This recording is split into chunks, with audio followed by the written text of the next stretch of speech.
Silly Caucasian girl likes to play with samurai swords. You will all refer to me by the name Betty. I know Kung Fu. Thank you, Chuck Norris. I said I don't want trouble. Only a ninja can destroy a ninja. Defeat does not exist in this dojo, does it? No, Now, who wants to go home? And who wants to go with me?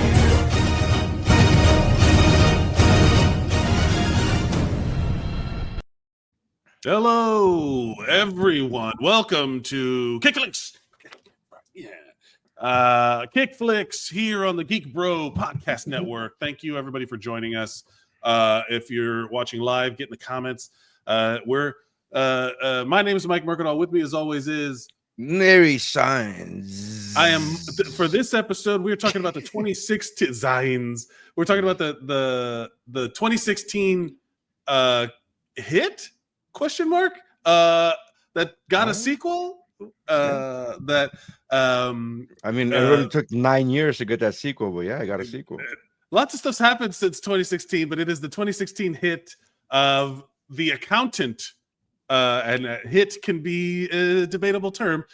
In that case, I am Mike Plinkin Mellons Mercadal, and we have Nery Saenz. Nery, this was your pick. What do you think? Let's get the business out of the way. You can follow us at KickFlixPod on all social media platforms. You can follow us at the GeekBro Podcast Network, has all of our other shows. You can go check them out. Go to geekbro.net. Follow us at Mike Mercadal, at Nery Saenz, and you can get all of the things. So you know when we are live. If you're watching this in the future, you can be notified to be told when we're going live. You can join us in the conversation. Get in the comments. By the way, this is an absolute hit. Is it?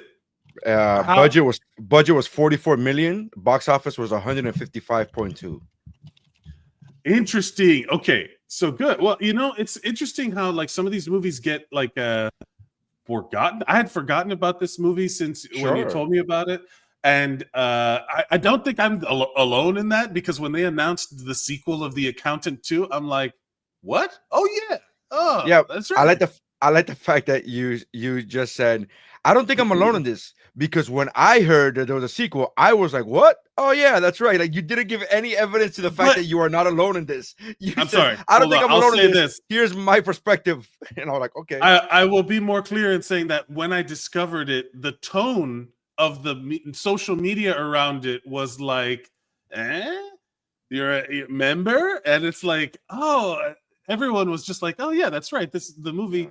Because basically, we always talk about the IMDb. We get into it. The log line of the movie is a math savant uncooks the books for a new client.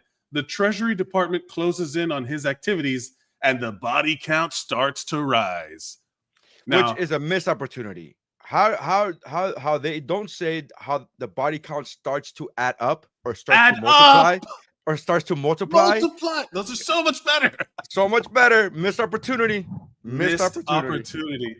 Yeah, the idea that also I think that there's a few missed opportunities in the marketing here, because there's a ton of people in this movie.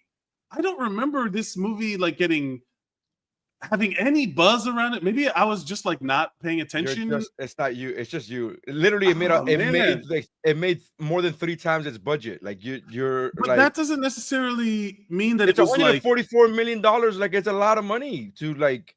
Again, it's not a Marvel financial hit. So right. It's not a $1 billion movie. I get that, but it's just like also, like everybody. I remember all my personal friends seeing it. Like, we all saw it. For sure. So okay. I don't know, like in my little bubble, we saw it. So I don't know if it was a thing. Also, if I recall correctly, and I may be a little off on this, John Barenthal wasn't John Barenthal at this point. He would have been in Walking Dead at this point. He would have also, I think he would have also done The Punisher. I think he was The Punisher already. I don't think he was John Barenthal at this point. But he was, maybe not. He But was just, maybe I'm wrong. Like I said, I gave a disclaimer. Maybe I'm wrong on this one because I remember watching this movie. In fact, I watched it in theaters, and I remember like not giving a flying fuck that John Bernthal came on the screen. I was just like, okay. Cool. Now we'll talk about it as we go through, because we're going to go through the whole movie. We're going to talk about things, spoilers. If you have not seen it, please go watch it. Come back to this, and then you can have our takes on it. The concept of the premise around it of this movie, I will say, was great. I really liked it, but I want to say, is this a KickFlix movie? And I there are moments where I really doubted it, and then there are moments where I'm like, okay, but this is one where I think it walks the line of whether it's just an action movie or if it's a KickFlix movie. If you recall, the conversation that I had with you, both in private and on the air, was I told you to watch this movie, and I said, watch this movie, and you asked me, is this a martial arts movie or is this just an action shoot 'em up movie? And I said yes. And then I said, I asked you, watch the movie. If you tell me it's not a KickFlix movie, I will agree to that. I will not fight you on that. But if you told me it was a KickFlix movie, I would also agree to that as well. That was my statement. And then on air, what I said to you was I was on the fence about it, and I could go either way about it. You could talk me into it or talk me out of it very easily. But what tilted me over into putting it on the list was the fact that IMDb said it's a martial arts movie. And I'm like, all I need. There you go. That's it. That's all we need. That's all I need. The bar for KickFlix movie is always very nebulous. It sways, baby. It sways. It's fluid. It's like a Stephen A. Smith. It's fluid. It's fluid, baby. It's fluid. Yeah. With that said, if you have any suggestions for KickFlix movies that you feel fit the KickFlix banner, you can send everything to the email. You can send it to, or you could send it to KickFlixPod, or send it to any of us, and we'll check it out. And we do take suggestions. We absolutely do take suggestions. KickFlixPod@gmail.com. KickFlixPod, spelled like it is below, and at gmail.com. And let's get into, so first we got to start with the parent's guide. We got to know what we're getting into. We got to know what your kids are watching. It's rated R for strong violence and language throughout. Accurate. And let's start. Sex and nudity. What do you think? No, none, right? None. This is not a movie about that sort of thing. No. Violence and gore. Severe. It is severely violent. Yeah. There is a lot of gunshots and shooting and blood and stuff. It's great. It's great. Yeah. Profanity. This one I noticed. Yeah, mild. I guess a little bit stronger than mild, maybe whatever. Stronger than mild. Remember, this is self-reported. Parents are reporting this onto the parents' guide, so you never know. But it is moderate. It does say the word. That's what I would have said. Yeah, moderate. Yeah, moderate. Fuck is said 29 times, including some difficult to hear, and at 3 points is paired with mother. Someone really got. Again, the profanity receipts are always very funny with these things. They say, "Get a life." Bitches, who the fuck? Can you imagine? Can you imagine being that person that like you're like so you have nothing else to do with your life that you're like, oh, I'm gonna count the F's and then go report it on IMDb? Like, Jesus, get a life. Don't. I love you. If whoever does this, you're the reason Wikipedia is as accurate as it is. You're the reason that we have these tools. I've not written one Amazon review in my life, but I rely on them so much. I commend everyone who does this. Amazon reviews I've written Amazon reviews, but that's not the same as counting. That's not the same as counting F words in a movie. That's bonkers. One is if you're a regular assassin. The other one is if you're an autistic assassin. One is if you're a regular reviewer. Amazon's for regular folks. IMDb is for the autism. Yeah. Bitch is said once, including twice, paired with a son of a, which I love this. The pairings. Shit is said 10 times, including paired with bull once. Damn is said once. Hell is said 3 times. Ass is said twice. Goddamn is said 4 times. Prick is said once as an insult. You know, I don't like the fact that they didn't say damn is said 3 times paired with God. I That's know. the way I should have said it. That's the way I should have Where's said the it. line, reviewer? Where's the line, IMDb person? Alcohol, drugs, and smoking. We get a mild. It's a mild. There's Sure. some smoking. Frightening and intense scenes. I would say mild. It says moderate, but don't you think the shooting is? This is a conversation we get into all the time. It's like is like wanton violence frightening and intense? The intense scenes are the scenes of him coping with his which we will talk about. Anxiety. Yeah, the like loud rock self-soothing. music the whole strobing lights. overstimulation. That gets a moderate. Includes scenes of flashing lights and loud music as a man is in great distress. This scene may be difficult for some viewers, such as those with epilepsy. You know what? I hadn't thought about that. That is frightening and intense.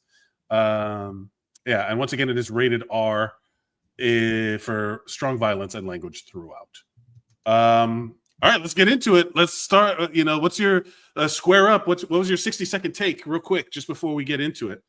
I mean, I've seen this movie before, so this is my probably 4th time viewing this movie. I hadn't seen it maybe in 5 years, so it's been a while. But it was as great as I remember it, and I'm a big fan of this movie. I can't wait to see part 2. I'm in Italy right now, or I'm in Europe. Let me rephrase this. I'm in Europe right now, and every time I stop somewhere, I check the local theaters, and this movie has not been released in Europe yet. Neither has a bunch of other movies that I've been wanting to watch that have been coming out in the last couple of weeks. So I'm at the mercy of my geographical job location. So but I'm excited for part 2. John Baratheon seems to have a bigger role in part 2 from the ads that I'm seeing. So I'm excited for that. So I will say I had not seen this movie. This was one that I chalked up as like, whatever. I'll watch it eventually, and I just have not, followed up. I'm glad that you made me watch this movie for the show. I'm glad that this was your pick. It was entertaining. It was enjoyable. It was hard to find a time to sit and watch it because it really does matter what you're going through personally in your life to like be able to absorb these things, especially when we're doing this hike homework, like what we're doing. Yeah, absolutely. So there is a little bit of like, am I watching it to enjoy it? Am I watching it just for the show? And in this particular case, I started watching it just for the show. And then I was like, oh, wow, this is good. Look who's in this movie. So many people are in this movie, but it started as homework. And then I really kind of dug it at the end. By the time we got to the end of the movie, I was like, I do want to see the second one. I did enjoy it. Like something about taking notes for the homework assignment made this one more enjoyable, which I'm glad that it worked out. Sometimes watching these movies is not enjoyable. Yep. Well, we talked about Iron Monkey last week. So, Iron Monkey was the shit. I love it so much. Never mind. Go back and watch it. You are actually correct. It is the shit. Yeah. These are, hey man, we all love our kicks and we all love our flips. You know what I'm saying? I get it. But with that said, it was a fun watch, and I genuinely I'm glad that you made me watch it. Now, let's get into the action, because it was great going in blind too. I only knew that he was autistic and he kills people.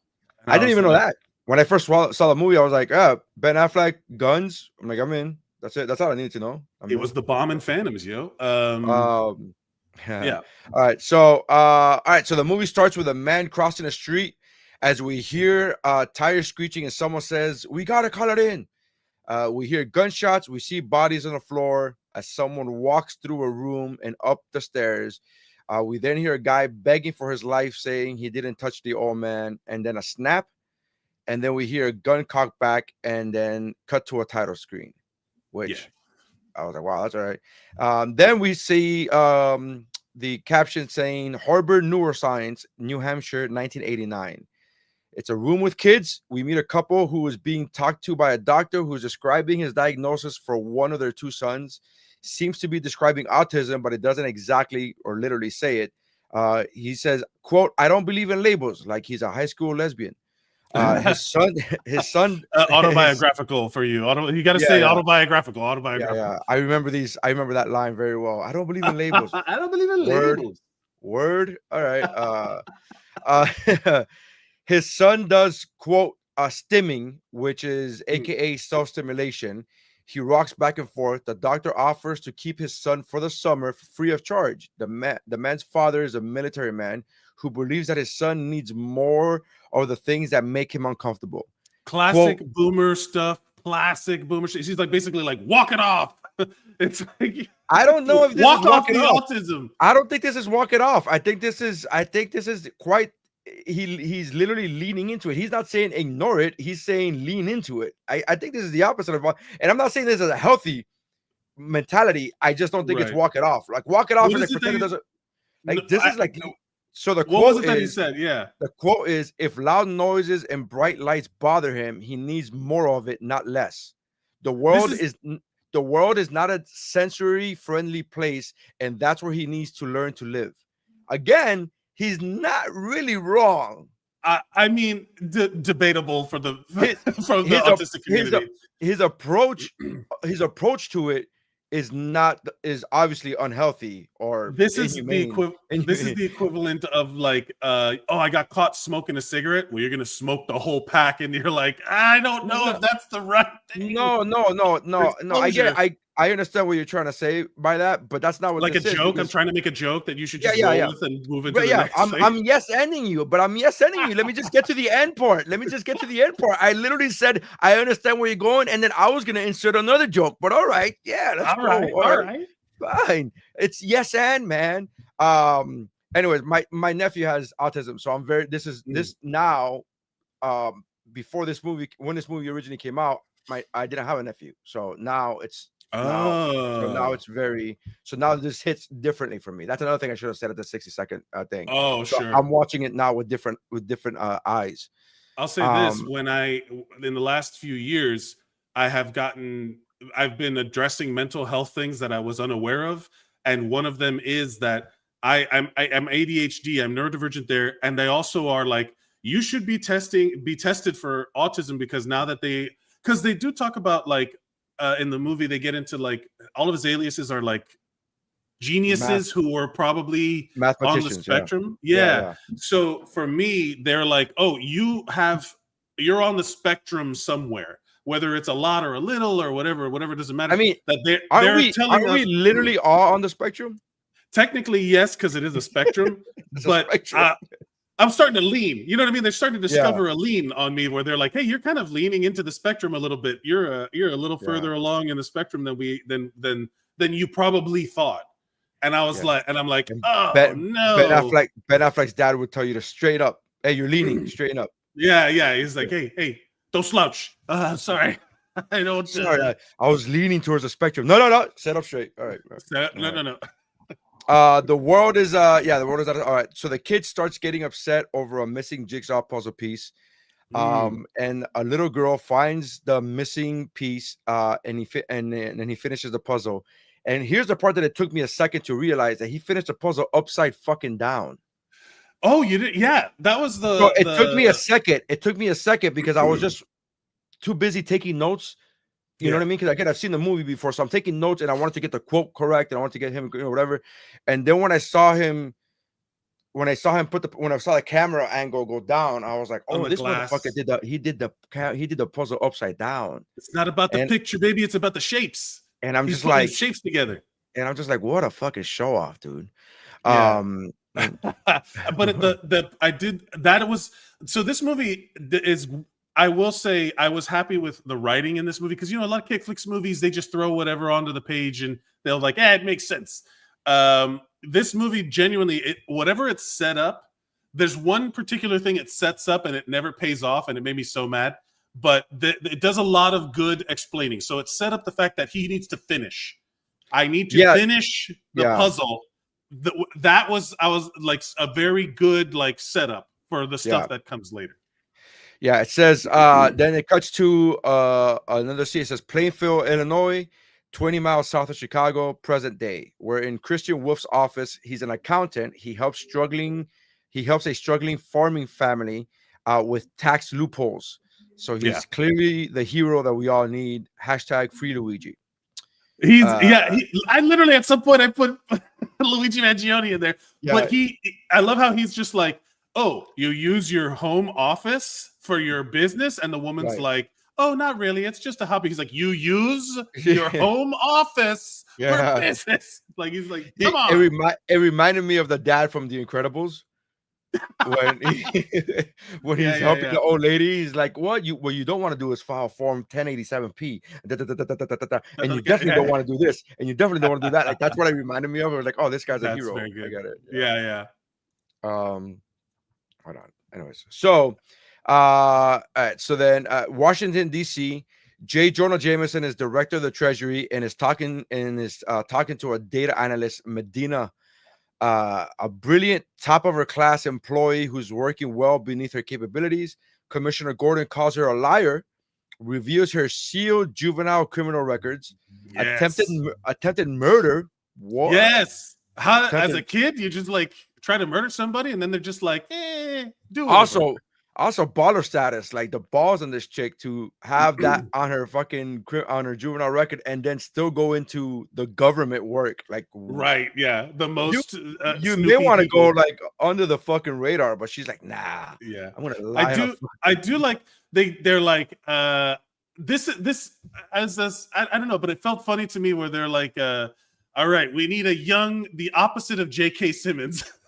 Who like we need a young, her name as well might have been like Agent Latina, like we need like a young complete opposite. Oh, I will say the reason my name is Plinkin Melons is because that's when he's like the guy super in the previous scene, he's super happy with the guy and he we haven't gone there yet.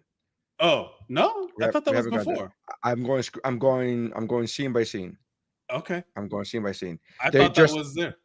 So they do. All right. So I'll get yeah. So she's a brilliant top of her class employee who's working well beneath her capabilities. Commissioner Gordon calls her a liar, reveals her sealed juvenile records. She's attempted murder. For attempted murder. She asked, "What do you want?" And he asked her, "Do you like puzzles?" Ooh, puzzles. Another reference. Remember? He then assigns her to a task of finding a shadowy figure known only as the accountant, and he's the accountant to the world's most dangerous organizations. And he wants her to figure who this is before he retires in a few months. Christian goes home to the suburbs, parks the pickup truck, barely fits in the garage, but he parks it perfectly so that it does fit into the garage. He cooks 3 eggs perfectly sunny side up, 3 strips of bacon, and 3 perfectly made pancakes. He has exactly 1 set of silverware. He plays super loud, club space music, while strobe light flashing, and then he rolls a wooden stick over his shins. Which I used to do and when I used to do Muay Thai, you do that to like kill the nerves in your shins because you kick with your shins. So you used to do that all the time, and it hurts. Like, it is not a friendly fire situation. Like, it is not fun. I get shin splints from just running with my own body weight. I can't even imagine. Like, I'm like, the moment I saw that, I didn't know that Muay Thai fighters do that, but it does make perfect sense. But when I saw him do that, I was like, it doesn't feel like that's painful.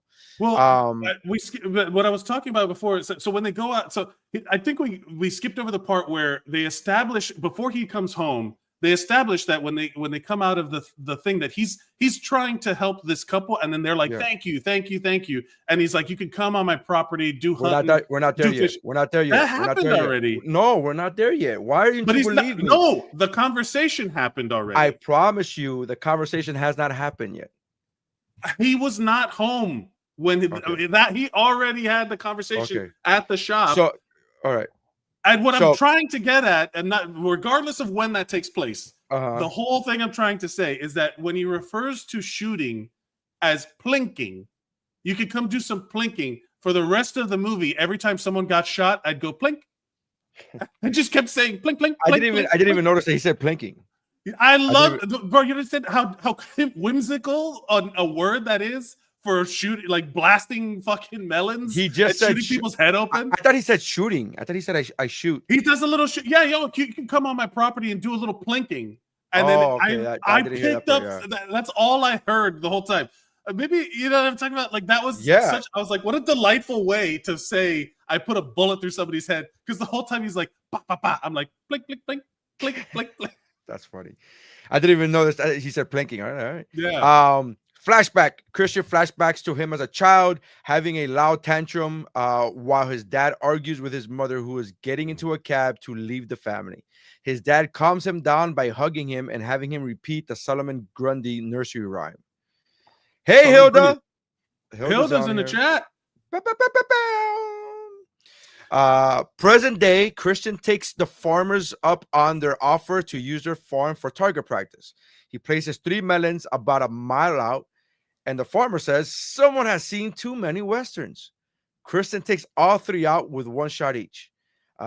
Christian and then they have the faces of the autism anger scale, or like the emotional, like these are all these little things, man. I'm telling you, there's so many like little details that are like when he's cooking and he uses like 3 pans. The first, I was like, no, he's not. That's not autistic enough. And then he puts the faces on the melons. I'm like, oh, that's too autistic. Like there's like a scale of all of these things.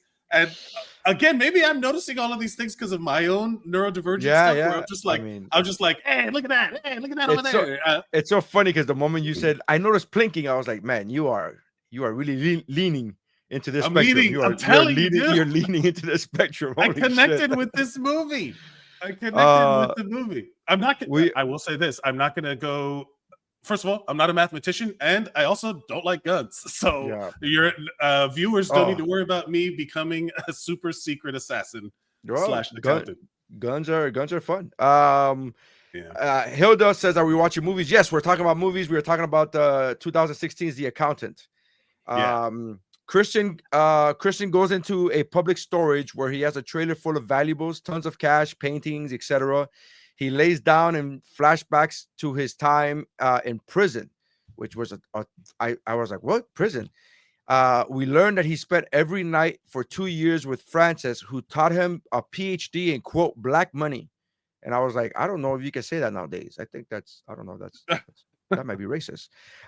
He's teaching him how to pick up on social cues, and they practice names and addresses of gangsters. Back in present day, he gets a call from a woman who finds him his next job. She wants him to take a, quote, legitimate client, no cartels, armed brokers, money launderers, or assassins. I like safe. I like you safe, the lady says. Christian takes the legitimate job with, quote, Living Robotics. That's the name of the company, where he wants to check the books of the company in the last 10 years. Check that. Make it 15 years. Turns out that he was referred to by a mathematical genius that called him, quote, nothing short of supernatural, which I thought was a really important line, because she says, the sister of the owner of the company says, you were recommended by so-and-so, who is a mathematical genius. And he said about you, he called you nothing short of supernatural. So if a mathematical genius is calling this guy supernatural, that's just like, okay.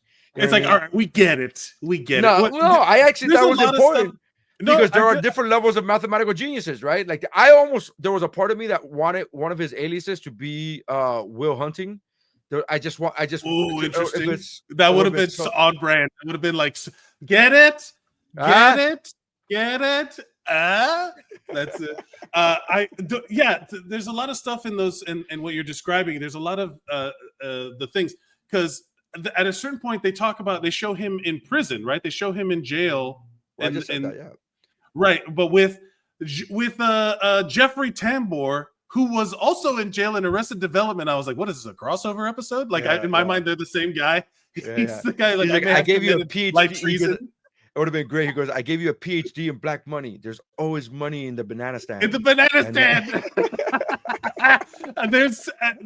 There's so much. And also, like, one of the things about autism is that you don't know how to act normal. Like, the social interaction thing is always weird. The way he's talking throughout the movie, I feel like, is a good representation of, like, because he is having conversations where he's just saying things direct. And people are like, whoa.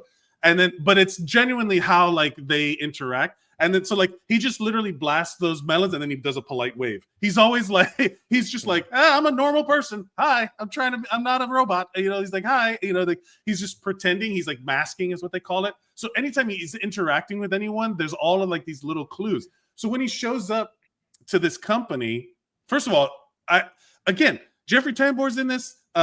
J.K. Simmons is in this already, and now we get to see John Lithgow. Fucking John Lithgow.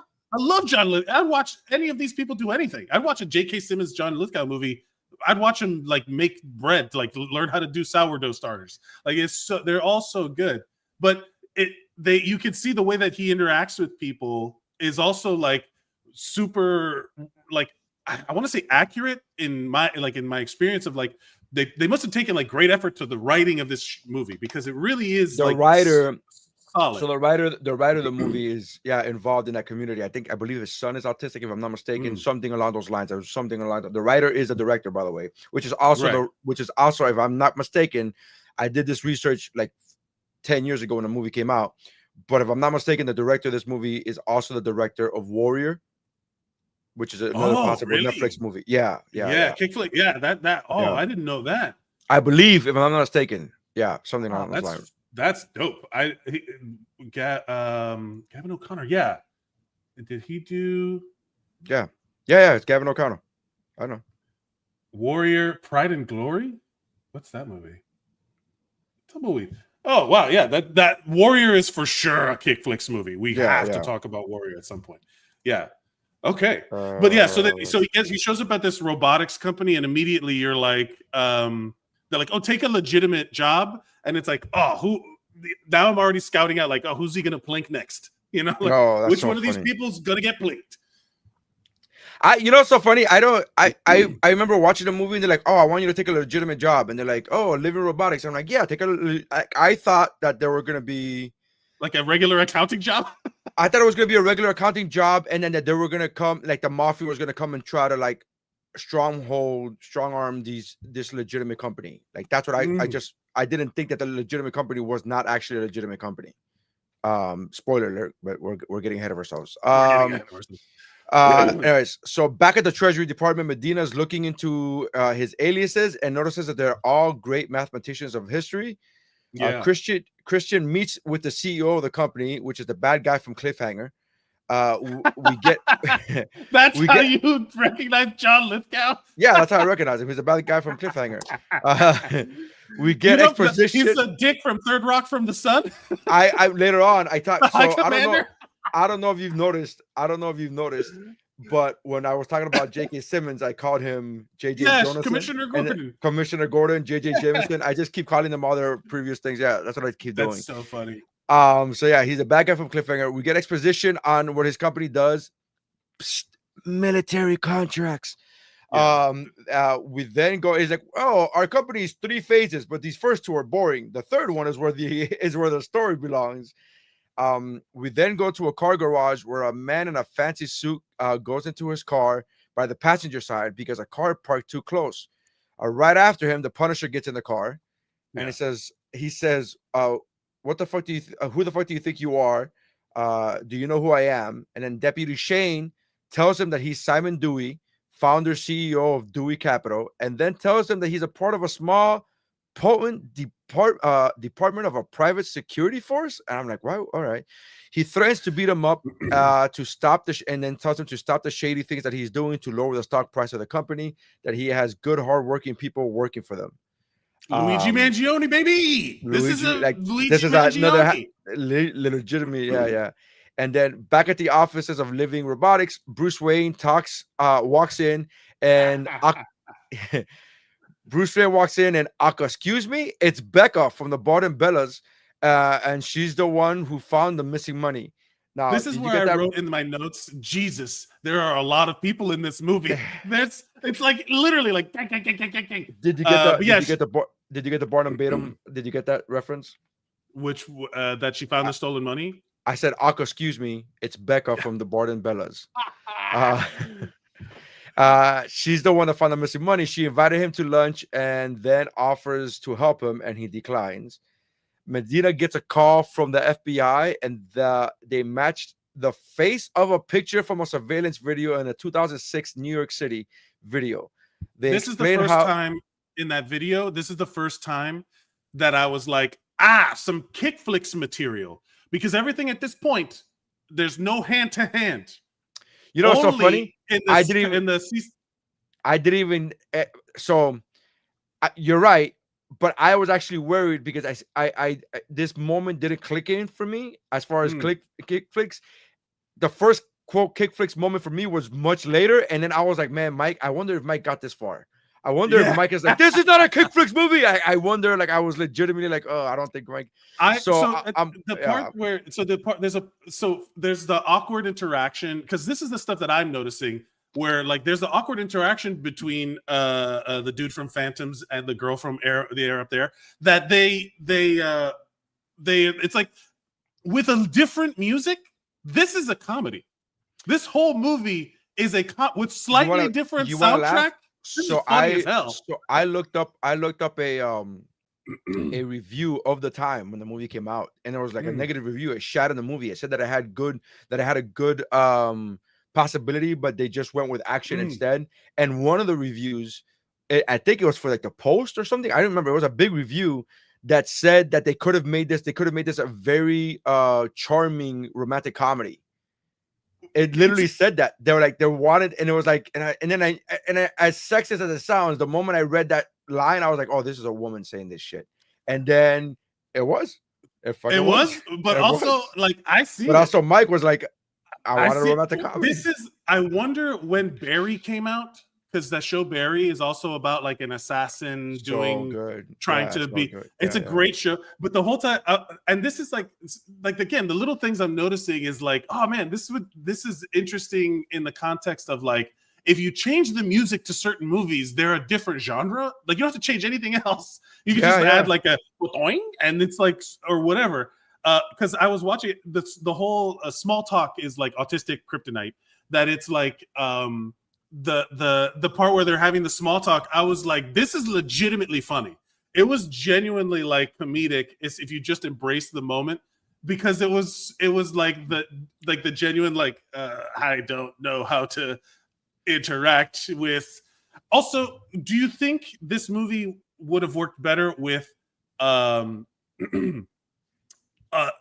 I think of Anna Kendrick as young.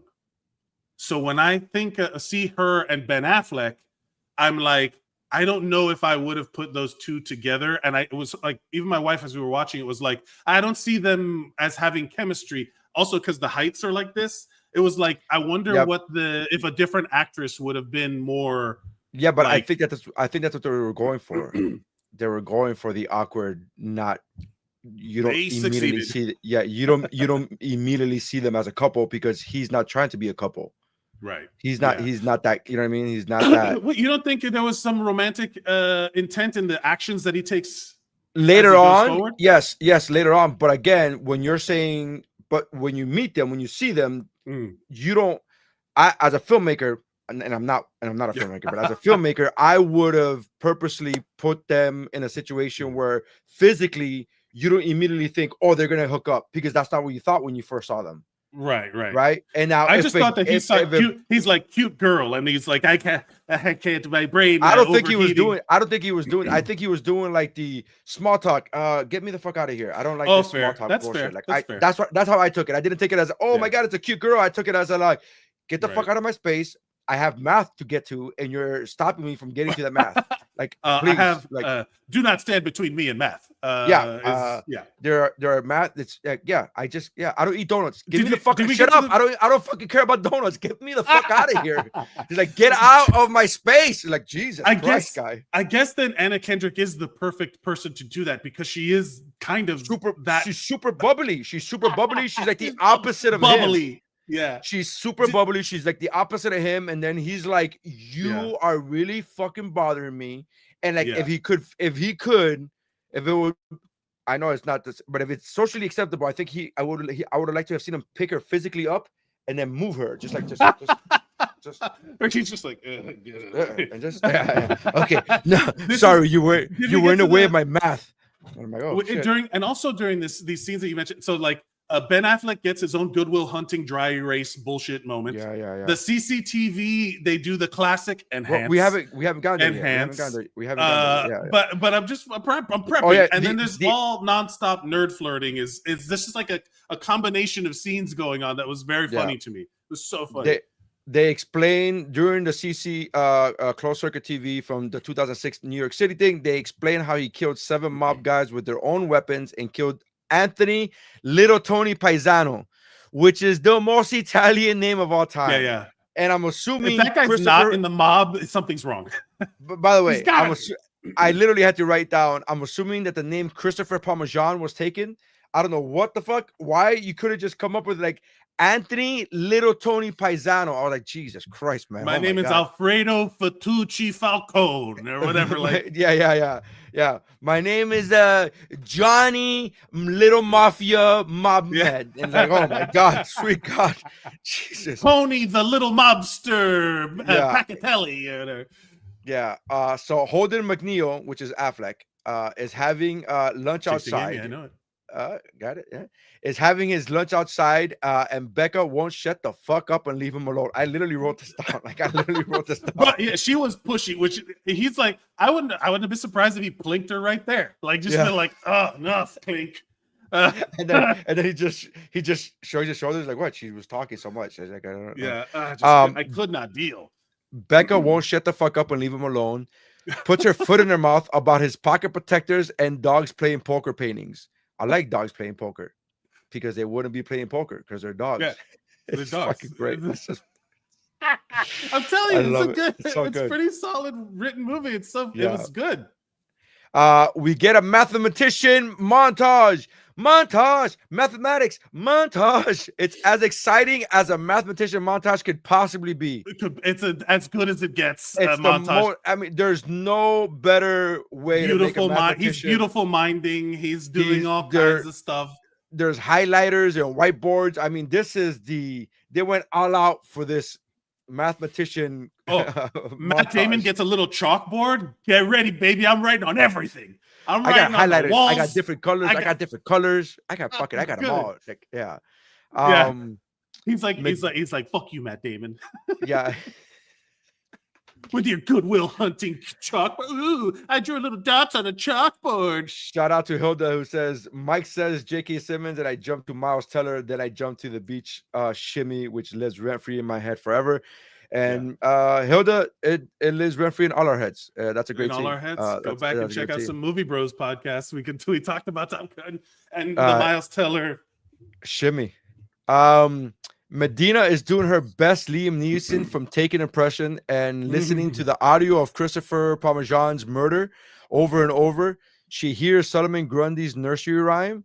And I was the whole time enhance. Clear that out, clear the background, Bro, add that. I was like, get out of here.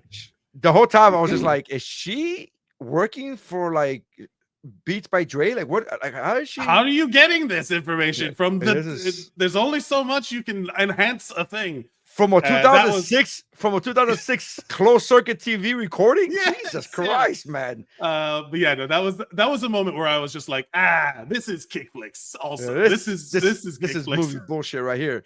Back at the robotics company, Matt Murdock uncooks 15 years worth of books in one day. And it comes out to be $61,679,000 have been embezzled and some change. And that's the part that I was just like, you should have said the change part. Like, as somebody with autism, said the change. He would have said the change. He knows the sense. He added the change to sound more normal, but it's like you just said the exact dollar amount and some change. It's like you could have just said $69 million. Yeah. We see Frank Castle tell a rich COO guy that he has to purposely cause an accidental overdose of insulin, which is a real thing, by the way. So that he dies with dignity. Save his wife, which was that was such a dope fucking scene. He's John Barenthal in that scene because he played the charismatic, caring, and also fucking psycho killer. Right. Perfect. He's like, hey man, you're gonna die. I don't want to kill your wife. You don't want to kill your wife. You don't want your wife to die. He's the direct opposite. They do a good job of making him kind of like the tonal opposite of Ben Affleck in this movie, of the Chris Wolf character. Because one of them is super dry, and then John Barenthal's he's fully engaging in human emotion, which is like the opposite of the other guy. Which I have to ask. spoiler alert. Are we supposed to be surprised at the reveal that that happened? Oh man, I clocked it from the beginning. I was surprised, and again, I say this with pride because I don't watch movies trying to think ahead. I just enjoy the ride. So even when it's a slasher film and it's a horror movie, I'm not thinking who did it. I'm actively turning that part of my brain off. I'm actively like, nope, I just want to see what the movie comes and because I enjoy it that much better when I get it. Yeah. Because I wish because you're leaning. I'm leaning, man. I genuinely, bro. It's like now that I'm learning all these things about myself, being on the spectrum somewhere that I have to, if I do complete all the testing, they'll tell me. But it's like the like movie flash. You know how that like at the end of The Usual Suspects when he's looking at all that stuff and all of the memories are flashing through his mind. That's happening to me now. Like I'm going through all of these memories of like, oh man, that's probably why this is. Oh, this reason, this thing that happened, all of these things. And then I'm like, oh wow. And I'm thinking back to every movie I'm watching, and I'm like, oh, that's that guy. That's the killer. And then it's gotten to the point with my wife that I don't say anything because is this the guy from that thing? Oh, he's the killer. Because I don't want to ruin it for her. I'm already ruining it for myself. Yeah, but that's what I do for myself. So I've done that. I would say actively done that for maybe 15 years. This movie came out 10 years ago. I was doing it before this movie. I know that, but I purposely turn off I don't do that. I remember one time I was watching Knives Out. When I was watching Knives Out with a friend in the theater, my friend turned to me in the middle of the movie and goes, "Who do you think did it?" And I was like, "Oh," like I had not even stopped to think about it. And that's literally a fucking murder mystery movie. It's the point of the movie. The whole point of the fucking movie is to be like, who done it?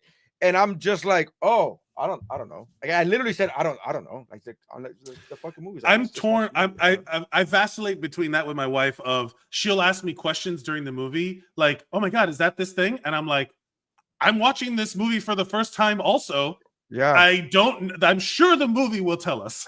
Yeah, I hope the movie will tell us.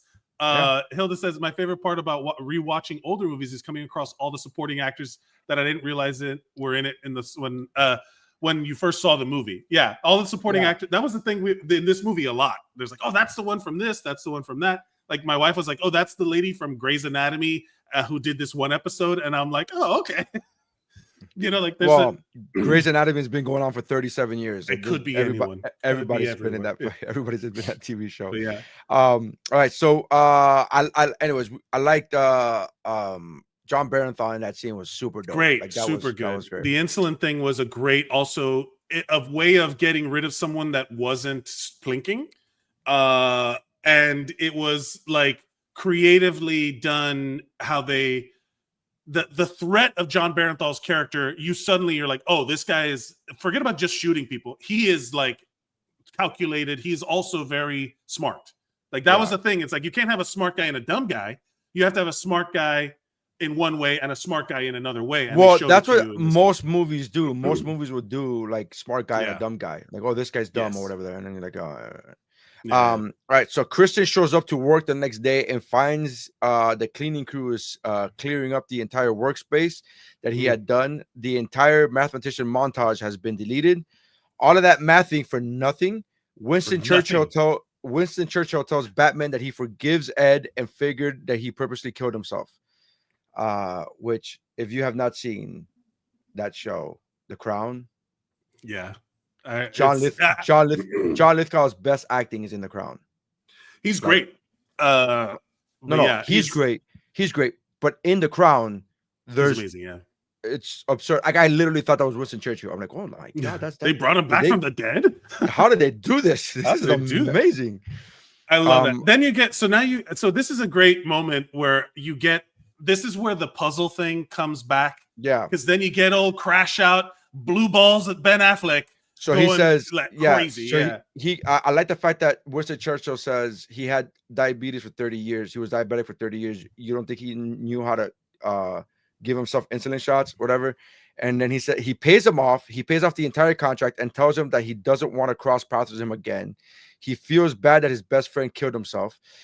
Christian is having a hard time because he didn't get to finish the puzzle. Didn't get And to he's finish, like, and now he's finished. I didn't get to I need finish. to finish, which So I've also said in different context. Yeah, We've all been that I need to finish in certain situations where you're like, I gotta I've actually never said that. I maybe have said, hey, you didn't finish. That's on you. I finished too soon. I finished my puzzles very quickly. I finished my puzzle right on time. We see him be out of sync. He can't park the car correctly. He beats himself with a wooden stick, breaks the wooden stick, throws his medication, and then that leads to a flashback, which I thought was this was so cool. So this scene of him being out of sync, not parking the car correctly, right. Like I thought was super cool because earlier when they show him parking the car, you don't realize it's for a reason. It's setting up the fact that it's showing him do everything perfect. Like he has a routine. Yeah, the routine is perfect, and also the fact that I remember when I started watching, because I'm picking up on the clues of the autism thing, because see how they present it, because that's one thing I did know about the movie going in, is that he was autistic and that it was presented very well. People were like, this is a very good kind of representation. And when I'm like, why would he be driving this big ass truck? That feels like and then they show the trailer later, and I'm like, this movie it's very good, like at setting something up. I mean, he literally tells you, he literally tells this chick, Becca, he's like, hey, this is I could hook it up and be gone. And if I see the heat coming around the corner, I could be gone and everything. So I'm laughing because he didn't say the phrase heat coming around the corner. It makes me laugh. It just makes me laugh. The idea, so then there's this moment of like, are we getting to the flashback montage? Yeah, right now. It's right now. This is some KickFlix shit too. Yeah. So right now, so there's a flashback to his childhood where his dad is watching as an Asian man teaches him and his brother to fight full contact. His dad is, quote, tapping into the aggression, which is like the most. One of the reviewers called his dad sadistic, and I'm like, I don't know about sadistic, but I don't know about sadistic, but also I don't not know about sadistic. I don't not know about sadistic. What does sadistic mean? We all know what it means, but just tell us your definition. I wouldn't have called his dad sadistic, but somebody else called his dad sadistic, and I was like, I will take it. Deriving pleasure from inflicting pain, suffering, or humiliation on others. I know what sadistic means. I don't believe his dad was sadistic, but his dad was teetering that line where it's like, I don't think he's getting pleasure out of it. I don't think he's getting pleasure out of it. That's the definition. Pleasure is that's the definition of sadistic relative. Is you're getting pleasure out of it. But also, his dad is with the mindset of like, this is for his own good. I'm like, okay, right. Not the greatest dad in the world. yeah. He's not gonna win any awards. You know what I'm saying? He's not gonna win. But also, he did raise two guys at the top of their profession, so they're successful. They're undeniably successful. I will say this is the part where I started paying attention. I was like, okay, this is KickFlix shit. The Pencak Silat when he's teaching, that's the raid, like the guys that did the raid. So like it makes sense when you see him fighting with the knives and all that stuff, the very quick inside stuff that he does. The kids fighting do a great job with like fight choreography. The guy, because there's 2-on-1. Then there's 2 on each other, and so like all of this stuff, and it does show the brotherly kind of like the younger brother protecting the older brother, like it shows this kind of it does these montages are supposed to be like the definition of a good montage is something that explains the past and sets up the future, right? And it's also a good film technique. When you're reading books on script writing, they tell you to never use flashbacks, only use flashbacks to move the story forward. Exactly. And this movie does an exceptional job of using flashbacks, because really every single flashback they do it to move the story forward. Like you have, and you don't think it at the time. At the time, you're just like, wow, another flashback, Jesus Christ, another flashback. But then it all pieces together like an upside down puzzle. Like an upside down puzzle. Ooh, puzzles. It was great montage, great flashback use of flashback in this movie. The Punisher's goons show up to the farm. and then he points a gun at the old couple. Christian shoots one from a mile away, gets the other one while in a pickup truck, and brings a belt to a knife fight. He literally takes a belt to a knife fight and wins. That's handedly. Jackie Chan shit. That's again, KickFlix is happening now. Yeah. KickFlix is happening. I'm like, yes, let's go. He beats him easily and finds out that they're after Becca as well. I keep calling her Becca. Her name is not Becca in the film. For those of you who know, she's but I do love that there's like a crazy action sequence, and then he saves all these people. He saves the old couple that again they've endeared themselves to him, and then he just straight up murderizes everybody. He plinks the shit out of everybody, and then he just goes, "I'm telling you, it's a comedy. I'm telling you, it's a comedy. It's a great. dark black comedy." But here's what this is the one thing that they didn't clean up, in my opinion, is like they never show like, how do you get those bodies out now? What do you do with those bodies? Like, what do you do with those bodies? Like, he doesn't have a cleaning crew come up. Like, does, you know what yeah, I mean? it's true. He's not John Wick with his gold coins. Like, hey, go get rid of these things. Even worse, later on, when John Bernthal gets a call and he goes, "What do you mean he killed them? Like, he's an accountant. I sent two of them." So that means that somebody else showed up to the house to verify that they've been killed. And see the Well, so the now we're getting into like the building of action. There's the whole thing of like now he's got to go save the girl, which I do think this is when he saves the girl there, he's either so for the girl to be this is where I thought the flirting was happening earlier, because there is like a love interest. Immediately I went romantic with it, because at this stage it's either if the girl is the problem, the way they wrote it, he's either not autistic enough or he's too autistic. There has to be a definition of what the goal there for him was. And I did think there was a little lost. He's just like, this girl's nice to me. And I'm like, I wonder what the transition here was. I still don't see him. Like, so he goes, right. So he takes her, he gets there just in time, and she defends herself admirably, but is overpowered. And then Christian takes out 4 guys with a combo of hand-to-hand and gun combination. Kata.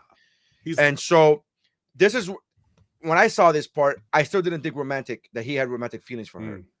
I thought that he had a high moral compass, and she's an innocent. That is a good point. Yes, so the way I saw it is because he literally is told the girl was like, "Here are your new identities. Get out of there." And he's like, "They're gonna go after this chick." And then she was like, "That's not your problem." And he's like, "She had nothing to do. Like she had nothing to do with it.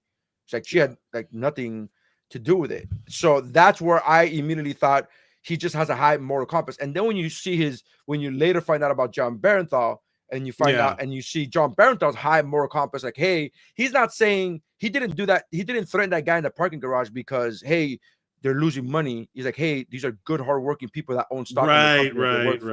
So they made it a point to be like, these are people with high moral compass, and they're basically Luigi's. Like, they are the Luigi's of this movie. They're trying to be Luigi's. So when he went to go save Becca, I still didn't think romantic. Now, it does get there. We will get to the point where he has romantic feelings for her. But to me, at this moment, he's not there yet. I thought, the whole exchange in the apartment was a great action sequence in terms of like, because again, this is KickFlix. I'm trying to think of the action sequence. Giving any action needs stakes, like when they Taken, they have his daughter, so all of the shit that he does is like, like that's the motivation. Here, the motivation where he runs for the girl, I wanted it to be more like obvious why, but that justice thing is good. I didn't think about that. The fact that he has like this innate sense of like right and wrong that he's going to use his skills for. Also, at a certain point, the bad guy kicks the door in the middle. Just as a tip to all of you KickFlix viewers, you never kick the middle of the door. You kick above or below the doorknob. So you don't kick through the door and get stuck like that guy did with his leg through the door. Just little KickFlix tips for you. You don't kick through the middle of a door. Also, this was my favorite scene, I think, of the movie. I really enjoyed the planning that went into like killing her and like taking her and like, oh, we could have used a smaller box, like all of that. And then that was kind of a funny joke. It was, right? And it's like, oh, she looked bigger in the picture. And I really like I really like the way she defended herself for like not. They didn't make her look like a badass, but they didn't make her look like a punk either. right? Yeah, And she took the lid Inutili. off the toilet. She Yes. took the lid off the toilet. But that's my favorite. Like, oh yes, because you at that moment you use whatever is available to you. Right. And I told if my you wife. have- I tell my wife all the time, if there's ever a time that you never stop being a problem for whoever's doing do not let them do what they think they want to do to you. So if you resist with whatever you got at hand, and she grabbed that toilet tank and the lid and just went, kabong on the guy. Again, she's not helpless. And that was I thought that was also very well or realistic, like in the presentation. Yeah. One thing I forgot to mention was getting right before he gets to Becca, Christian calls the handler, instructs her to kill the Christian Wolf alias and transfer all domestic accounts overseas, reassigns the current car, and then she gives him a choice of new aliases. And against her wishes, he goes to save Becca, which is, I think, though, again, I want to go back to reiterate that part because he wanted to save her. He takes her back to the Airstream trailer, and she notices paintings, gold bars, Action Comics #1. Yes, just things laying around, just standard things laying around the Warner Brothers vault. Yeah, it's also like first he tells her to wait outside, and then she's like, "What do you mean wait outside?" She's gonna stand then, because he doesn't want her to come into his space, and then but also like the idea that he has. At a certain point, they show him he pulls the TV remote out of the drawer with the gold and money. And I'm like, why do you keep your TV remote there? It was literally just to show us the things in the drawers. Or he just likes to have everything in his place. Everything in their place, 100%. For everything. Yeah. But also, at this point, they had already introduced, but in the background, but they really address that he's getting fine art. Like he has a Jackson Pollock above his bed, and he has the I forget the other artist, but like a famous painting that is there. All these things are worth like money, and the whole time I was like, why do people? How do people know art? You know what I mean? Does the average person know? No, but she went to art school. That's what she went. That's the conversation Is that what they had. They had the conversation during lunch when she asked him why. I missed that. She said, "Why is your thermos dented?" And he said, "Oh, it's just old." That conversation when she made fun of his pocket protector, she talked about that she went to art school and then she ended up doing accounting because her dad did accounting. So she just basically settled. I can't believe I missed that. Yeah, they talked about that. And also, he tells her to wait outside. You just watched him murk a bunch of like killers. Like you just watched this guy plink the shit out of people and destroy a bunch of bad guys. I'm doing what that guy says, right? Like he says, "Wait here, wait here." Well, I don't understand. But you're also not a yappy woman. I'm also leaning. You're also leaning. I'm also leaning. So I'm doing what I'm told. Do what I'm told. She's flipping out. I like the fact that she's flipping out at him not flipping out. She's like, why aren't you flipping out? Like, why are you so good at this? She literally says, why are you so good at this? And then they have an origins exposition where we learn that Christian's dad was an officer in the army and he was a psychological operations officer. Like that's the worst dad to have. Literally a psyops dad. A psyops dad having a kid with autism is just God's payback, I guess. I don't know what the fuck. I mean, but it is a trauma dump like moment. And again, this is also KickFlix shit. When the hero reveals his vulnerable side, every Van Damme movie has this. I mean, I literally called it orange exposition. Like this is like this is the orange story. Orange. Yeah, he had him train with a number of specialists throughout his childhood so that he doesn't get taken advantage of. And I thought that was a very important line. My dad didn't want me to get taken advantage of. And I think, and I'm not saying that I agree with the methods his dad had, but I think that's worthy. I think the message is that you fully support all of the tactics psyops dad had for his son. You fully support all of the sadism. You have bootstraps. You pick yourself up from them. Exactly. You support it. Nery Saenz at Nery Saenz and but I thought it was very important to mention like his dad didn't want him to get taken advantage of, and it's like so you may have gone and bought it the wrong way or not the greatest of ways, but you did have good intentions behind it. And Yeah, say what you will about his dad, he didn't leave. And it's usually the dad that leaves, right? It's usually the dad that's like, I can't take this. I'm not strong enough. Blah blah blah. Whatever. I'm a pussy, but I'm gonna go start a new family. And this time it was the mom. That I wouldn't want that. I would want, if we always talk about like what we like, we're getting a sequel to this movie. I would want a dad origin story of this movie, like set in like the Vietnam era or something. Yeah. Where he's like you see the young him turn into like a crazy person. I do not want redemption for him. I don't want to. I hate when they we're in a lot of our current situations in the world because we made too many movies where they turn the bad guy into the good guy and give a reason why, like, he's not bad. He's just this bad thing happened to him. And no, some people, you got to show them as bad guys. I would love to see the villain origin story of this movie where you see him become a straight up villain and it's just him being villainous. I would watch that movie. I would argue that his redemption arc is in this movie. The father? Yeah. I don't want him redeemed. But he's already redeemed in this movie. That's what I'm saying. Like you're trying to start. You're saying that this is enough for him to redeem him for all the stuff he did? Not this, but what happens later on. Okay. I think he got the consequences of what. Well, he got his what he deserved, but he also that in doing so redeemed himself.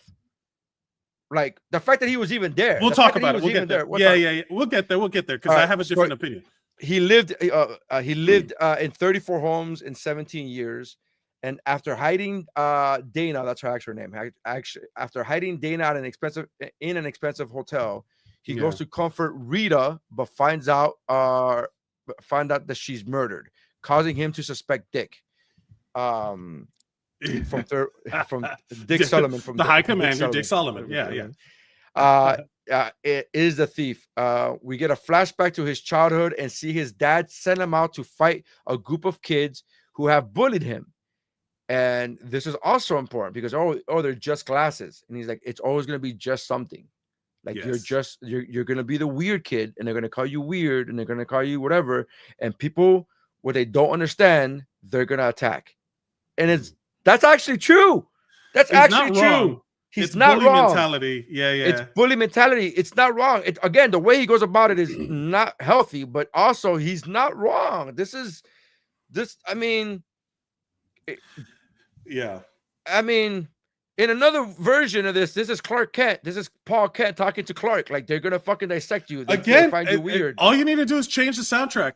And things are different, then you just put some like Full House poignant moment music, and you got a family lesson. You know what I mean? Like that, it's true. The lesson here. I know you drove the car through the kitchen, but you have to say I'm sorry. You have to apologize. She's your sister. You're gonna fight. You can't. But you should. Your family. Blah blah blah. Ding ding ding ding. Okay, Dad. Like, okay, Dad. I learned something today. Yeah. And then he goes and he murders teens that beat him up. So the dad tells him he needs to make a decision, be a victim or not. He says loyalty matters, family through good or bad, and sends his brother to catch one of the kids who ran off. Like that was a good moment where they show him that, because the Chris, whatever his real name is, Chris character, the Ben Affleck characters, little Affleck, they send him to go defend himself against all of those guys. Then once the fight breaks down, the fight breaks out, he goes, go. And the kid jumps out, like without hesitation, jumps out of the car and goes after him. And I was like, again, really well presented, really incredible. It tells all of this is layered with detail. It's really, really solid storytelling. I also dug it because there was that one kid who was running away. Once he saw his friends getting his ass beat, of course, the guy's like, oh, time for me to dip. And his brother was like, nah. We good. Yeah. You know what? I'm gonna change my pick of favorite scene to this scene. This is my favorite scene. The kids fighting is my favorite scene because that dad had that conversation with him, and I thought that was a good conversation and had a good action movie, good action sequence. Great. It was a KickFlix scene. KickFlix moment. Yeah, absolutely. Yeah. He quietly leaves Becca because he hears his dad's voice say that you're, quote, different. Sooner or later, different scares people. And then he writes a note that says, you deserve wow. And I thought that was, I mean, if you're gonna get a romantic comedy moment, that's it, dude. That is straight up rom-com, like the part where everything changes, where it goes from being like ha ha ha to like they're you know, the soundtrack change. I'm telling you, with different music. Yeah, that's all it takes is the soundtrack. I'm with you, man. I'm with you. Did we get to the part where he's walking down the street and he sees, and then you see them interact for the first time? No, not yet. We're getting there. So Medina tracks down. There's a lot of cutting back and forth. So yeah, like it jumps around. Uh-oh. Nery, I lost you again. Is it me or is it Nery? Let's see. All right. I blipped out for a second. We're good? Oh, okay. You back? Okay. Yeah, I'm back. I'm back. So Medina tracks the wolf identity to the accountant office and adjacent businesses used to launder money, most of which is then donated to the Harbor Neuroscience. King, Medina, and a group of agents search Christian's home. After everyone else leaves, King tells Medina what he knows of Christian and reveals that he began getting tips from him, from Francis. You're skipping to, hold on, man. We gotta there's stuff in all of these scenes that are important. They reveal as they're checking, they check out the whole house, right? Yeah. They reveal all of these little things. This is the part of the movie where they showed something that did not pay off, and it fucking infuriated me. And that is the Gatling gun on the porch. They showed a full-on fucking Gatling gun, like it comes off of the arm, like a anti-aircraft thing. I thought it was so cool because you don't understand, that was the payoff, because the setup was actually, if he was ready for us, why is this all open space here? They could have attacked him. They could have attacked this huge open space. This is a bad setup. And then they're like, a word? And they show the gun. But they don't use the gun. But they don't need to use it. They just show you how he was prepared for it. This is the reverse Chekhov's gun. You can't have Chekhov's gun. If you introduce a gun in the first act, it's got to go off in the third. It is it needed but to it's have. But it's a reverse because the gun, what the gun is showing you that he was prepared, because they literally set it up prepared. He was like, "Oh, all this open space. Anybody could attack him from this open space." And they're like, "No, you could not have attacked him from this open space." He thought of that too. Wait, but we also skipped the part where they walking in. We're breezing past. There's a couple scenes. I know we gotta get through everything, but there is a moment where there's like they show the Gatling gun. There's also the part where you get the first interaction between the two assassins, because at this point they have not interacted in any way, and then you see him walking down the street, and then you see that happens later. That happens later. Okay. That happens later. Sure. It's like so I write each scene in little paragraphs, and it's the very next paragraph. But we just got to get to this. So it's basically, this is the exposition of the backstory of King. We find out, this is where we find out. So King, Medina, whatever, blah, blah. All right. So King tells Medina what he knows of Christian and reveals that he began getting tips from him. It's from Francis, the bookkeeper of the Gambino family. We realized it was him at the beginning of the movie, cutting through traffic. It was him. This is an exposition bomb. Super, like it's a super huge bomb. So much exposition here. But also, it is very helpful. It's relevant. It's actually relevant. Yes. It's not like overly done. It's not like, yeah, we get it. You're the bad guy. It's not. It's just like, oh shit, this also connects to the fucking story. This moves the story forward. There's a part in this exchange that I thought was hilarious, where they're showing the whole thing of how he becomes this super agent, and it's because he has the gun to the back of his head, and he's like, "Stop, please, I have kids," and then he's like, "Grown."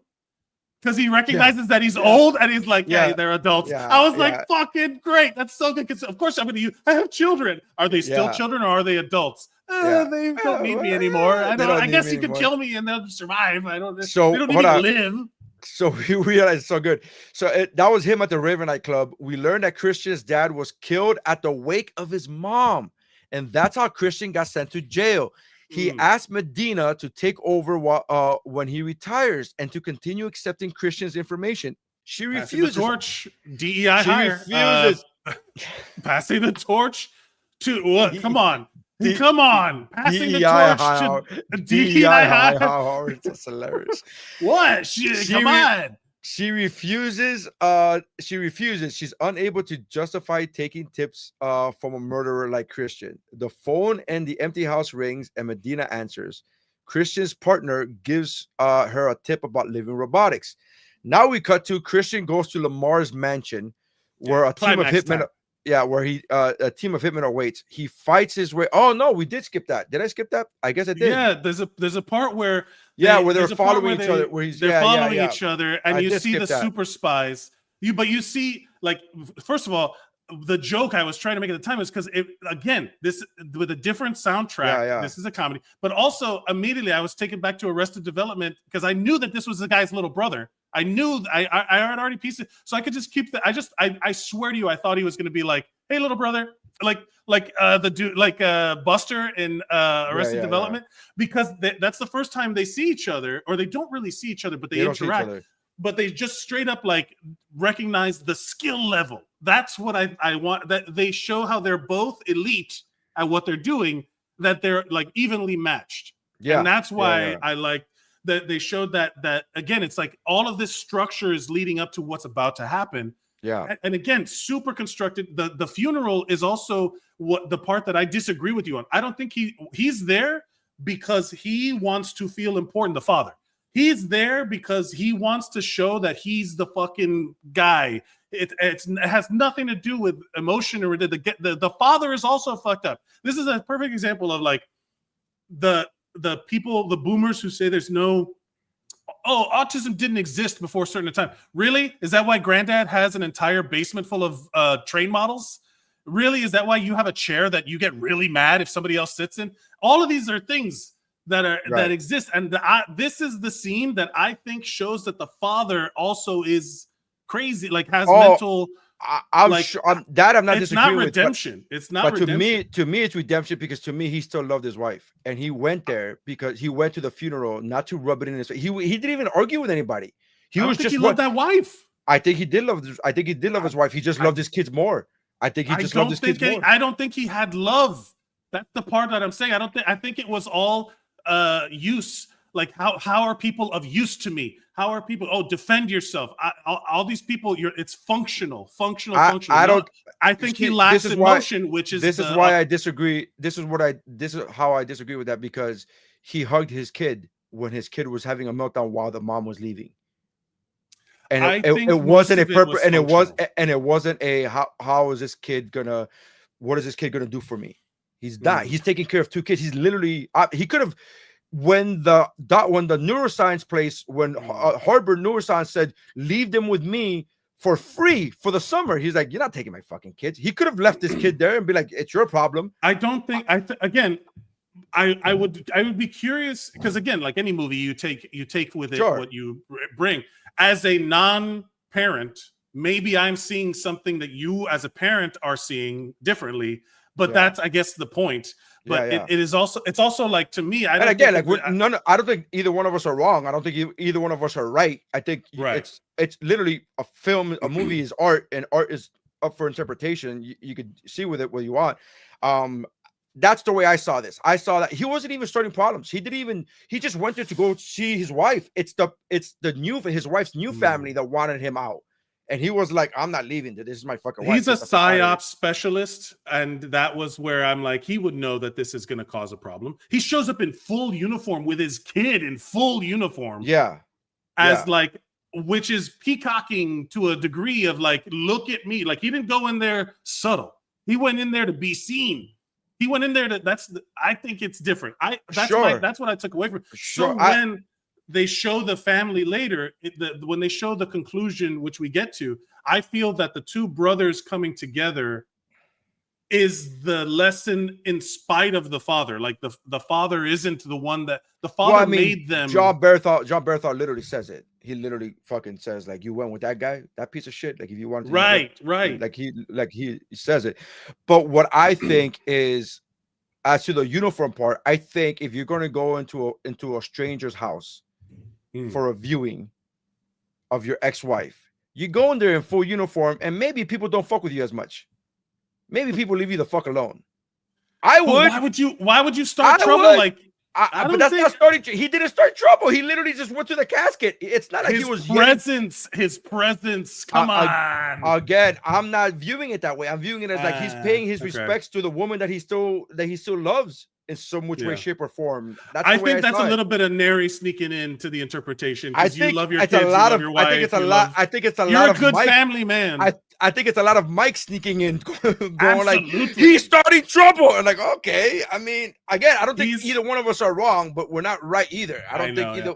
Well, it's just, all of this to say that there is this huge like bomb of information that you receive right before the climax, which adds this again really well structured, because we wouldn't be engaged this much if it was not good. Yeah, you know what I'm saying? Like we wouldn't be thinking about it this much. And then this is and at a certain point when he goes into the house, this is like the third moment of KickFlix-ing that is happening in the present, in the movie itself, and not in some flashback. This is like there's only like 3 KickFlix moments that aren't like montage or are like on a camera. I was fully prepared for you to start this podcast episode with like, this is not a KickFlix movie. I was like fully prepared episode for it. Over. Like I would have, and again, I would have laid down my sword because I wasn't gonna fight you on that. I was gonna be like, you're right, it's not a KickFlix movie, or you're right, it's not a martial arts movie. But I also believe I can also make the argument the other way and be like, no, there's some martial arts in there. This is a good balance. It's a good debate because we're talking about it's part of the show. Like what makes a KickFlix movie is part of this show, not the movie that we talk about. So I'm okay. And at this stage, we also get like he's taking people out, super cool, tons of really great choreography, tons of great action sequencing. Which now that you said that the director is the guy from Warrior, makes total sense. Really, the guy knows how to shoot fighting. The guy knows how to shoot angles for action. The guy really knows what he's doing when it comes to showing hand to hand. So it looked great. But we get to the point where the John Barenthal character realizes he's up against, and this is a question that I asked earlier: are we supposed to be surprised by this? I was not at all. Yeah, I was absolutely.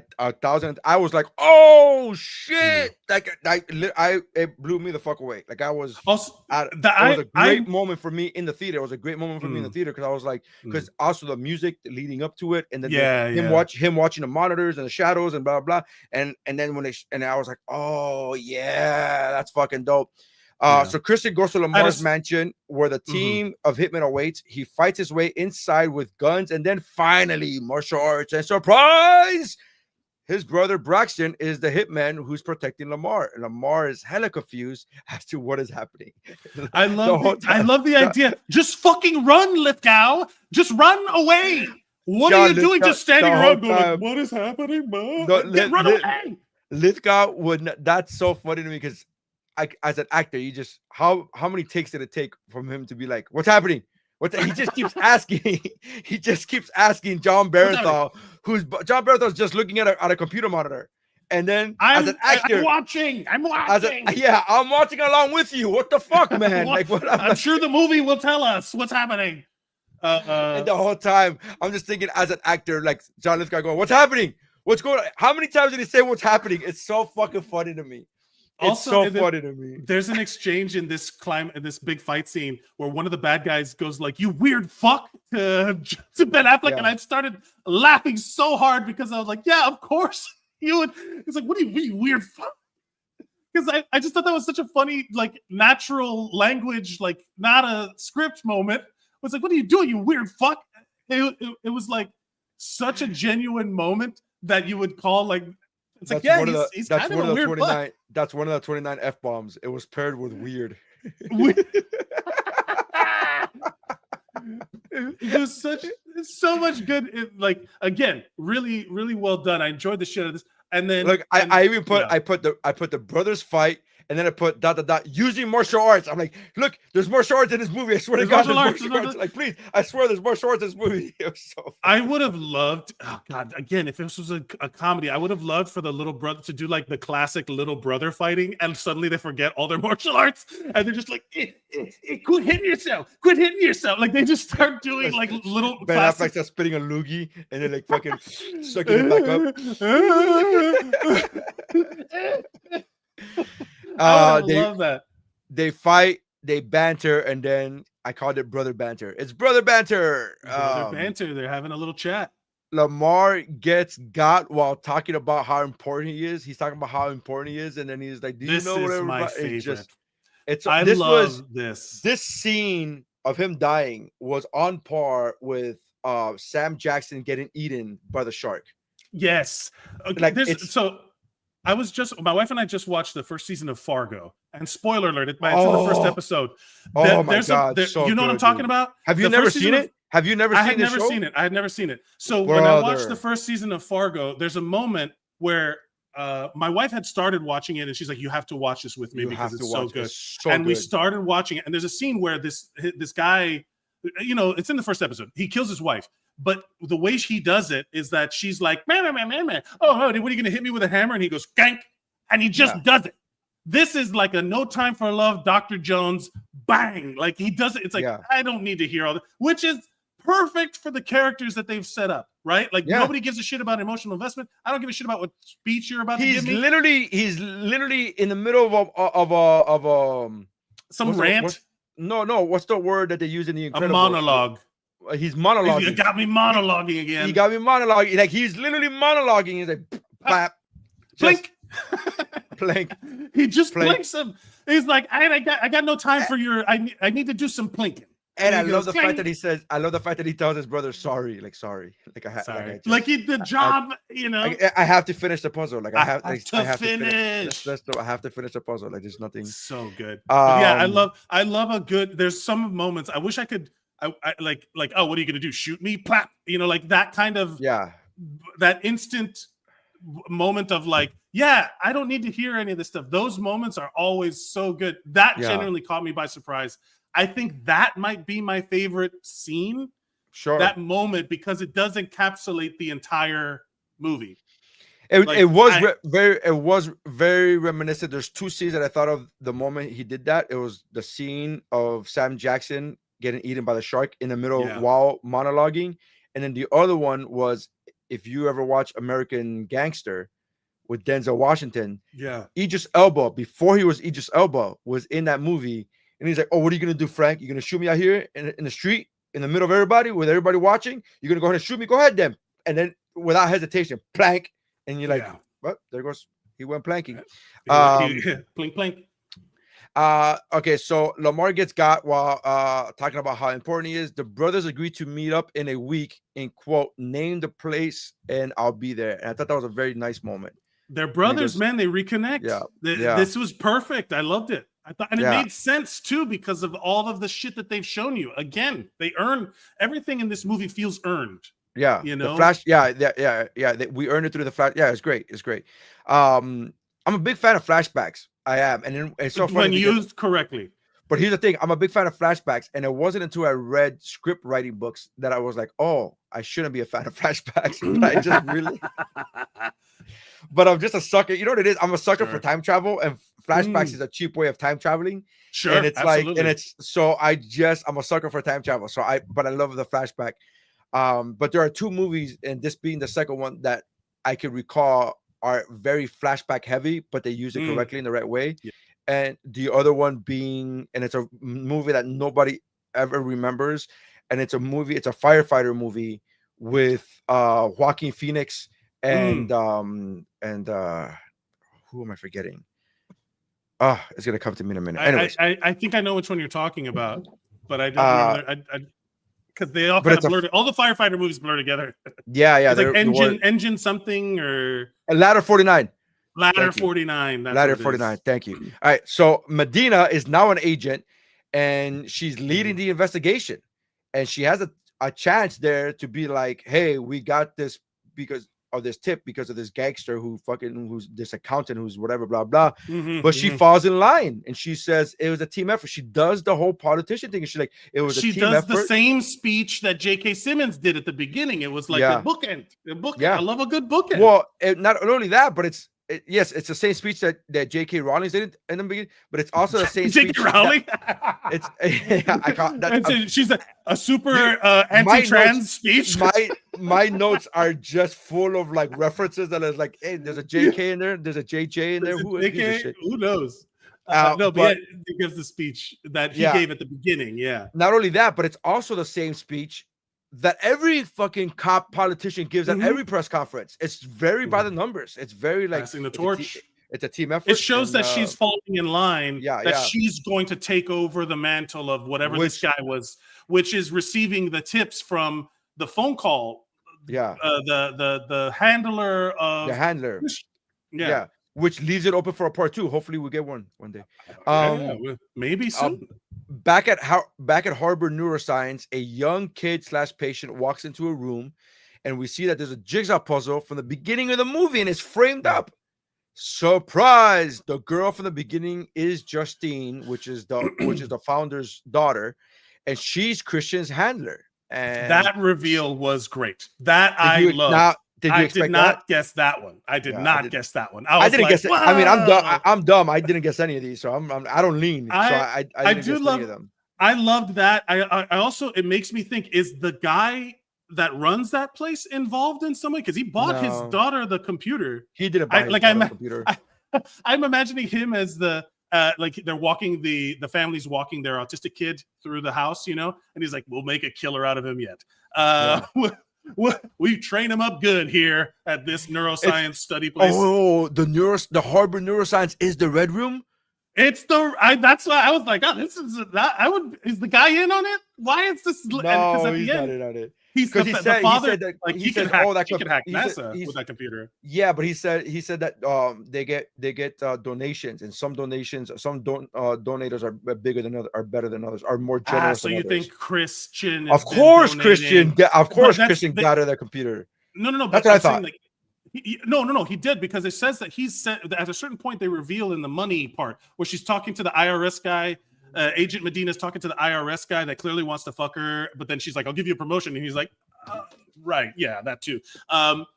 They reveal that someone's been donating a ton of money. One of the companies has been donating a ton of money to that place. Yeah, it took me a second. Only at the end did I realize that that's where he was donating to. But the thing is that guy who runs that place he's got to be in on it, right? Like. He's not. I don't think he's in on the murders. I don't think he's in on the murders. I don't think he's in on the forensic accounting of criminals. Yeah, I don't think he's on the warlords and arms brokers. I don't know, but it was a great reveal. That was great. I really did enjoy it. And then Becca gets the Pollock delivered to her, and it's covered. Very cool. The cover is the dogs playing poker. Yeah, which I found such a great full circle moment. I thought it would have been sweet if it had just been the dogs playing poker. Like he just bought the original version of that to give her. And but then she's like, rips the painting. And I was like, wait, that's a present from the money. It's worth money. And then part of me was also like, the intrusive thought of like, rip the real one too. Fuck it. Like just start ripping, like just rip the Pollock, destroy. I wanted to destroy something beautiful, Fight Club style. And this is where because he was offered at one point, his handler was like, I'm able to move the Pollock if you're able to move the Pollock if you want to. And he's like, no, he never, which again, as a character, as a choice, right? Yeah. This guy is autistic. His whole brain is based upon puzzles and fixing puzzles and And his favorite painting is the Pollock, which has no rhyme or reason to it. Like there's no there's so much like clutter and everything is like in the Pollock, but he finds it so soothing. Yeah, the mess loves that. Yeah, it's he's Aziz Ansari in Parks and Recreation when he's like hires the art students. Triangle. He's like, I've been looking at it for 5 hours. It's so beautiful. He's like, I don't know. He's like, why do you like it? He's like, I don't know. I've been looking. this needs more triangles. This needs more triangles. No, do it again. And he's like, do it again. Make me feel trash. something. This is trash. Oh man. But yeah, I will say this. So going over the movie, I would say that this is a debatable KickFlix movie where it could fall on either side. It's got more action than it does martial arts, but the martial arts is presented very well because I now that you say that it's the director from Warrior, great point. Now with that said, the idea of favorite scenes, my favorite scene is not a martial arts scene in this movie. It's a toss-up between John Lithgow just getting plinked and the reveal of the girl at the end, because those were genuinely surprising. The movie itself is great. I really like it. But those scenes were my favorite. Like they're not KickFlix scenes. Okay. So yeah, I don't think your favorite scene has to be a KickFlix or fighting scene or a quote unquote fighting scene. I don't think for any of these movies. I mean, my favorite scene in Bloodsport, which is the most KickFlix movie of all time. But my favorite scene is him meditating by doing the splits. So that's you just like seeing Van Damme do splits. Yeah, I mean, because I'm human. Like, what the fuck? Anyways, so yeah, I get that. I'm also and I know I talked to you. I messaged you this in private weeks ago, and you never replied. So I kind of took that as the answer. But I'm down for doing movies on here that are action as well, that are not necessarily fighting movies or martial arts movies, but that we can find movies. The KickFlix moments in them. Yeah. I think that's okay. I'm okay with it. I'm not again. And same thing I said about this movie. If you said no, I'll be like, okay, like I'm not gonna fight anybody. I'm not gonna argue for it. But I just like talking about action movies, and it's like. And I find it weird if I had a KickFlix martial arts movie podcast and then I did another action movie podcast. It's just like yeah, we gotta figure out a way to keep it under the KickFlix banner. Okay, but I like the idea of, is this a KickFlix movie? We can present it to the court. You know, like that to me is also a way. Like, what are the KickFlix moments in it? If it's not a straight up KickFlix movie. Sure. There's what are your ratings? You want to give it a rating? Yeah. I think this is a man. I don't know if we're doing points, but this is a 4.5 plinks to the melon. I think is it's great. This is a great movie as a KickFlix movie. Remember what I told you before? Remember when I told you, oh, you should watch it to let me know if it qualifies. And then I said, regardless, even if it doesn't qualify, you should watch it because the movie's awesome. Like, I was just like, I was very adamant. Yes, I was very adamant. I was like, you should watch this movie regardless if it's a KickFlix movie. Watch it for yourself because this movie's fucking awesome. Like, I love this movie. The movie itself is fantastic. It's definitely 4.5 out of. I'll do it this way. It's not a perfect movie, but it is great. So 4.5 is a movie, 4 plinks to the melon, because as a KickFlix movie. But it is, like you said, 100% great movie if you just want to watch a fun movie in the context of KickFlix. 4 plinks. So you're saying 4.5 plinks? 4.5. 4. Yeah. So 4 plinks to the melons and then one to the kneecap. Like, is this one survivable plink on the side. 4 plinks to the dome and then one survivable plink. You know what? I'll match you. I'll go 4.5 out of 5 dogs playing with poker paintings. I'll go with that. 4.5 out of 5. Really good.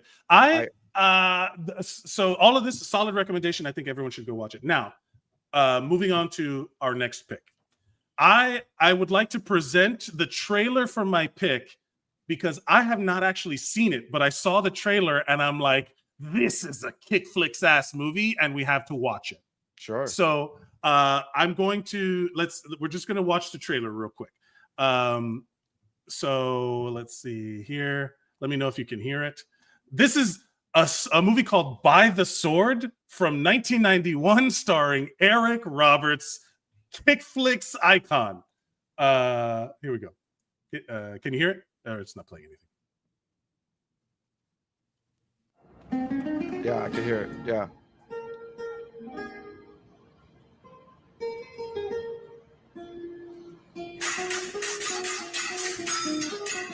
It's fencing. I admire best. Not this September. This is 1991. Yeah, this is.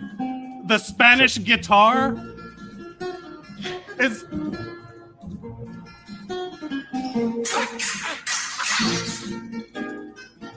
Wait, what is this bullshit? Over 25 minutes of swords. No, this isn't it. I'm sorry. Yeah, pardon me. Excuse me. Then where's the trailer? I love that. That was great. No, that was better than the trailer. I'll give that. Yeah. 25 minutes of fencing. No, we got it. We're gonna go watch. So the next thing that we got to go review. It's available on Amazon Prime. It has like legit people in it. Hold on a second. Legit people in it, not just yes, not just Julia Roberts' brother. Right? Yeah. It looked. Eric Roberts in the dark, swinging a sword, shirtless. When you go into competition, you carry three things: your mask, your sword, and my reputation. Do them all justice. Where cunning means more than strength. Use your brain against his passion. Precision means more than power. We're a good fencer once, but you quit. There was no one left to beat. 1, 2, 3, 4. It will transform these students into champions. Come on! It's about being the best. A locker room. The fence with the most wins and the fewest losses is the champion and will be my representative at the Nationals. You're real good with the sword. How about your hand? It will change these friends. So you admit there's an attraction here between us? Into lovers. You offered a promise. Oh no! Wow, this. But you think too much about other people. It will turn these strangers. The story about your father isn't right. Into enemies. It was a game to him. And the one moment when it wasn't a game, he lost. You admire the man who killed your father. I admire best. If you are who I think you are, and this is the fight you always wanted. Now is the time of triumph. The age of romance. And the moment of truth. F. Mary Abraham. Eric Roberts. By the sword. Tell me this is not the most kick flick ass movie in the world. I mean, hey come man, on! I have no idea. I had no idea that fencing was a martial art, but okay. Okay. It's so good. Just the trailer alone, I was like, bro, we have to do this movie. It's available on Amazon Prime and free with ads on. Is the thread? Is the thread Roku channel? Is the thread? Daddy issues. Is that the thread? Love interest, daddy issues, old but there's rivals? no love interest in. There's no love interest in the accountant. So where's the thread going from the accountant? There's a love interest. It gives the the thread is the respecting the best because the father was sadistically training the children. Now you got Eric Roberts sadistically training these fucking fencers. Fencing. I did learn this during the last Olympics that fencing is the only Olympic sport, not the only, but one of the very few Olympic sports where there's no weight class. You fight who you fight. You fight who you fight. Like there's no weight class. Like if you are 300 pounds, if you could be a good fencer, you could fight. You could fence somebody who's going to be 180 pounds, and you're like, oh. Imagine LeBron James with his gigantic reach. I would be like, why are there not more basketball / fencers?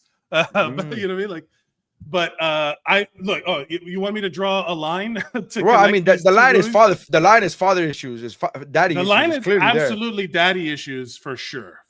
Daddy issues. Yeah. But I haven't seen the movies, so I haven't seen the movies, so I can't. I can only go by what is in the trailer, and there's clearly daddy issues because they bring up the guy's dad 14 times. So the guy you respect, the man who killed your father, and it's like I respect the best. It's like damn, okay. But yeah, daddy issues for sure. We're just gonna keep the daddy issue theme going. Sure. But I saw that trailer and I'm like, we have to talk about it. We have to watch this movie. I look forward to watching Eric Roberts, KickFlix what do we call them? The KickFlix champions, or so, like iconic KickFlix actor represented in so many movies. Is he? Best of the best. He's in a bunch of those like kind of like that era of movie that KickFlix movies live in. There's, I guess maybe I'm thinking Best of the Best, and there's like a couple other ones, but Best of the Best is like the iconic, like where he's like, bleh, bleh. Yeah. Pop it. No, Yeah. Tommy, coach, he's gonna kill him, coach. He's gonna kill him, coach. He's the best, man, and I want to watch him fight with swords. And F. Murray Abraham is like a legit actor. I want to see him in this movie. And like James Earl Jones was in Best of the Best. Like technically speaking, so is Eric Roberts is actually a legit actor as well. He's actually a legit actor as well. So he's good. He's good. But yeah, that's isn't it weird? Isn't it weird that he's like, if you're Eric Roberts, you're like, oh wow, I'm a really good actor, and you're like, yeah, cool. So can I get your sister's autograph? But yeah, I definitely am looking forward to that one. I want to hear I want to do all our thoughts. And tune in for our next episode where we will be covering By the Sword, 1991, available on Amazon Prime and available for streaming. Mike would be doing the plot for this one. I will be doing the plot for that one, and I'm gonna be. It says free with ads on the Roku channel, which I think you could just get the app and whatever, watch it there. But it's also available on Amazon Prime Video. Yeah, definitely gonna enjoy that. Thank you everybody for watching The Accountant with us. We recommend it. It's a great movie with strong KickFlix elements throughout. You can follow us.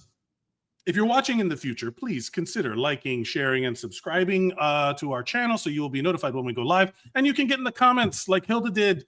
We're gonna post the movie that we're watching for the next episode on social media so that you can watch it and then come and join us live. And if not, just watch us in the future in recording and send us your comments at KickFlixPod on all social media platforms and at Mike Mercadal, at Nery Saenz.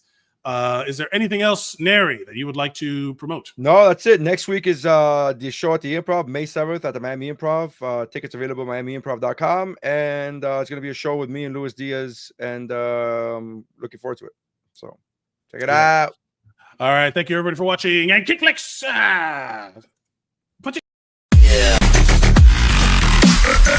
Yeah.